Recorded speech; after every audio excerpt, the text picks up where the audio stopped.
ओम श्री गणेशाय ऊर्जाओं का खेल में आप सबका स्वागत है। नमस्कार। पिछले वीडियो में स्वर विज्ञान के बारे में मैं बता चुका हूँ। आशा है कि आप लोग उसे देखे होंगे और उससे लाभ उठाए होंगे। मूलभूत ज्ञान तो मैं पहले दे चुका हूँ। अब मैं दाहिने स्वर और बायां स्वर मतलब कि राइट नॉस्ट्रिल्स और लेफ्ट नॉस्ट्रिल्स से जो स्वर आता जाता है उसमें 5 तत्व क्रम से आते जाते हैं, उनका समय निर्धारित है। और दाहिने भी चलता है या बायां चलता हो, उसमें 5 तत्व चलते हैं। और 54 मिनट से 1 घंटा के लगभग एक स्वर चलता है, उसके बाद चेंज होकर दूसरा स्वर। अगर व्यक्ति सामान्य स्वस्थ हैं, मध्यम क्लास का स्वस्थ है या उत्तम क्लास का स्वस्थ है। अगर अस्वस्थ हैं तब तो इसमें कुछ कमी बेसी बहुत अधिक हो सकती हैं। अगर दाहिना हमेशा चलता ही रहे 3 दिनों तक, तब तो समझिए कि 1 साल में बहुत दुर्घटना हो सकता है और शारीरिक दुर्घटना या आयु से संबंधित हो सकता है। अगर 24 घंटा चलते रहे तो 3 वर्षों में। तो इस पर ध्यान देना होगा।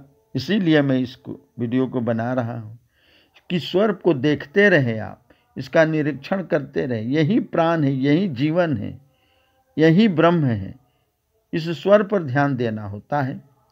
जो स्वर पर ध्यान, स्वर साधना जो कर लिया, वह जीवन को सफल बना लिया।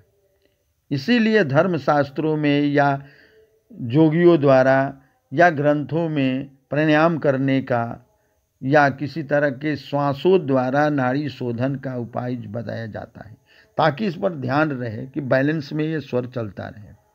क्योंकि जब यह असंतुलित होता है तो कुछ ना कुछ होता रहता है। जीवन में हर घटनाएं, पल पल सेकंड की घटनाएं इसी स्वर पर निर्भर है।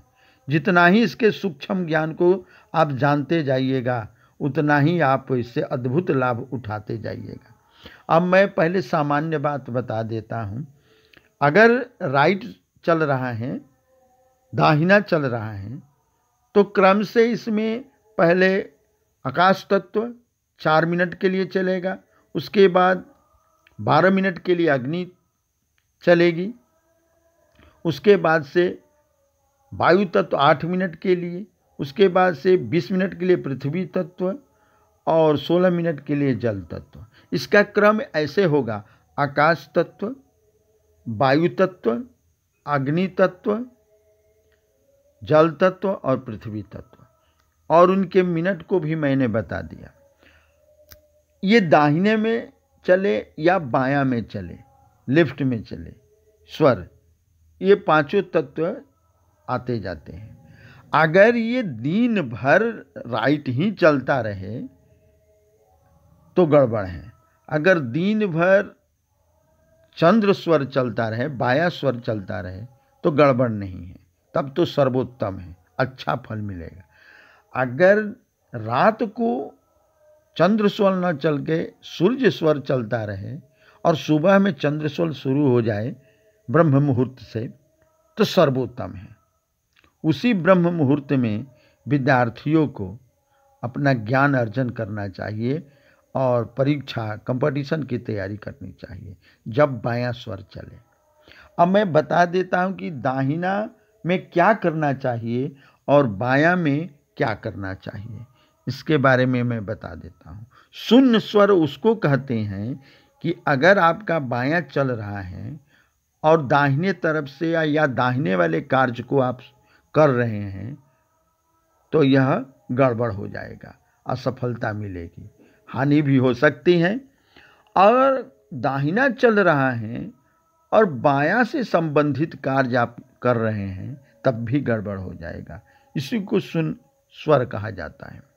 और बायां पैर न आगे बढ़ा करके दाहिना बढ़ा रहे हैं, तो इसलिए मैं इसके बारे में अभी बताने जा रहा हूं। अंत तक वीडियो को ध्यानपूर्वक सुनिएगा और हमारे वीडियो पर आप नए हैं तो सब्सक्राइब कीजिए, लाइक कीजिए और कमेंट भी कीजिए। और जो पुराने हमारे हित मित्र दोस्त भाई बंधु हैं, वे लोग लाइक करें, कमेंट करें और चैनल को शेयर करें। अब मैं बता देता हूं कि दाहिने स्वर के बारे में। दाहिना स्वर अगर चल रहा है तो वाद विवाद और डिबेट करना ये सफलता देता है। युद्ध करने जा रहे हैं या शत्रु पर हावी होने की इच्छा है, शत्रु से जीत पाने की इच्छा है, तो दाहिने स्वर में करें। भोजन करना हो तो दाहिने स्वर में, मैथुन करना हो दाहिने स्वर में, बाल कटवाना हो, नाखून कटवाना हो, ड्राइविंग करना हो और ऋण का लेन देन करना हो तो दाहिने स्वर में ही करें। कोई समझौता करनी हो तो दाहिने स्वर में ही करें, लेकिन दक्षिण की यात्रा न करें। अब मैं चंद्र स्वर के बारे में बता रहा हूं, जो बाएं से माने लेफ्ट नॉस्ट्रिल्स से जो श्वासा आ जा रहा है उसमें कौन सा कार्य करना चाहिए। लेखन का कार्य, दवा लेने का काम, खेती करने का काम, बीज बोने का, पौधा बोने का काम या मकान बनाने के लिए नींव डालने का काम, मुकदमा दायर करने का काम, मुकदमा में जाने का काम, नया वस्त्र धारण करने का काम, आभूषण धारण करने का काम, किसी तीर्थ या लंबी यात्रा में जाने का काम, गाड़ी में दुल्हा को बिठाने का काम, शादी विवाह करने का काम, सिंदूरदान करने का काम अगर आप करते हैं इस स्वर में तो आपको सफलता मिलेगी। आसानी से आपका कार्य स्वतः हो जाएगा।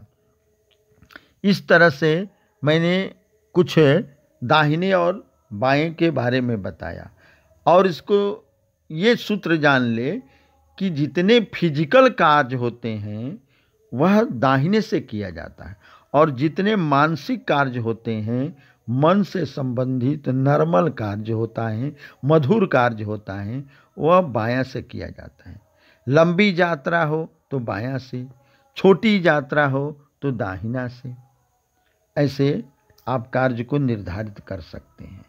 संतान पैदा करना हो तो स्त्रियों का बायां चले और पुरुष का दाहिना चले तो बहुत अच्छा और सर्वोत्तम संतान प्राप्त होता है।